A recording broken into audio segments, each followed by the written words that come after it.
Boa noite a todos, daqui de Nairobi, Quênia, no coração da África. Cumprimentos especiais da Dr. Carlos Veiga, à companheira da mesa, a Dra. Manuela Silva, e a todos os ilustres presentes e convidados.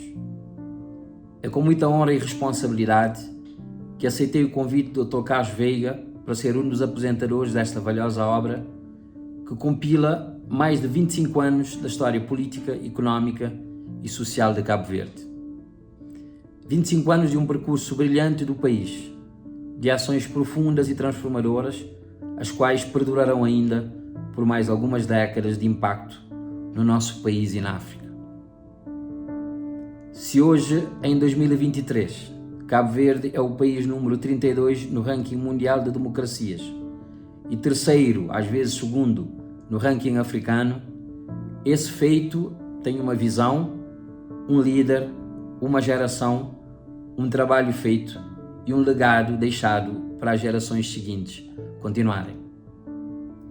Conheci o Dr. Carlos Veiga no início das minhas lides políticas entre 2008 e 2011, tendo sido um dos meus mentores, uma referência, um líder e um amigo também. Privamos intensamente, colaboramos e admirei o homem, o político, o advogado e o trabalhador incansável.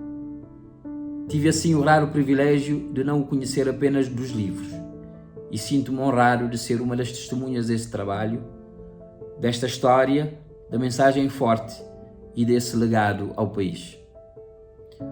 Logo no início das dedicatórias do livro, Carlos Veiga dedica o livro às novas gerações de cabo-verdianos para que conheçam melhor a nossa história e os gloriosos anos 90. Quero agradecer-lhe, Dr. Carlos Veiga, com a permissão das novas gerações e assegurar-lhe que a dedicatória está devidamente entregue e recebida, assim como o mandato simbólico e a responsabilidade da sua continuação. A introdução do livro, escrita por José Tomás Veiga, logo no início, páginas 9 e 24, de forma clara, sucinta, estruturada, contextualizada e perspicaz, quase que dispensa o trabalho de nova apresentação da obra. Recomendo vivamente a leitura prévia, abrindo assim caminho a uma navegação e leitura mais fáceis pelos capítulos seguintes e a uma melhor compreensão política e histórica das transformações ocorridas.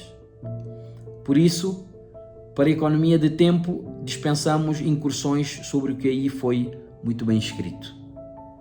Também pretendo não repetir o que dirá seguramente a Dra. Manuela Silva, companheira do Dr. Carlos Veiga e membro de um dos governos liderados por Carlos Veiga.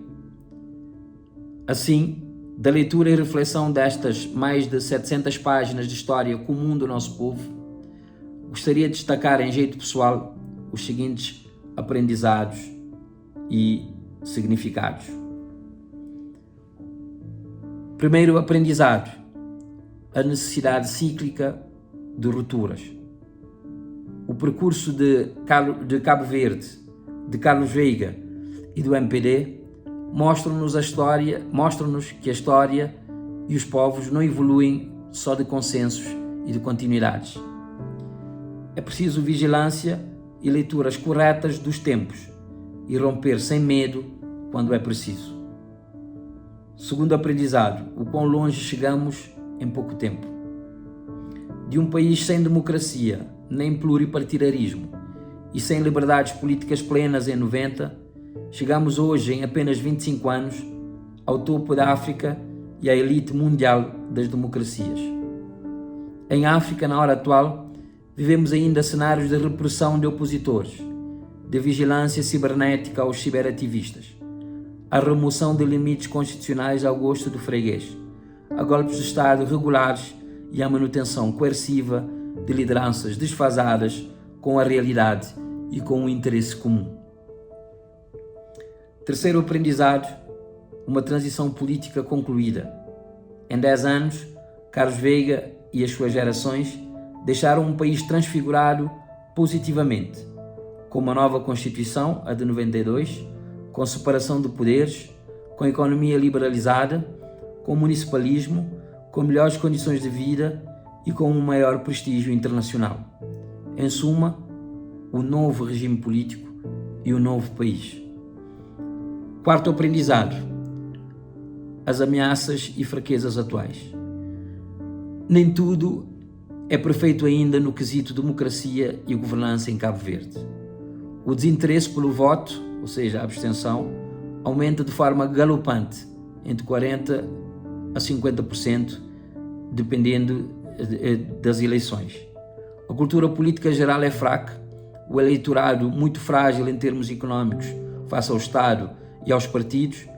A máquina burocrática do Estado é ainda uma barreira a uma administração mais ágil. A percepção popular sobre a atividade política é negativa e a economia do país ainda não gera empregos para reter a nossa juventude no país. Por fim, ainda temos a pobreza extrema a erradicar. O que falta e os desafios? Falta muito. Reverter as ameaças e as fraquezas atuais nos convoca a novas rupturas de pensamentos e de ações e a formas ainda mais plurais e eficazes de exercício do poder. É preciso novos Carlos Veigas, novos movimentos democráticos e novas gerações transformadoras da realidade do país e do continente africano. Em sexto, o papel de Carlos Veiga e de Cabo Verde na democratização da África.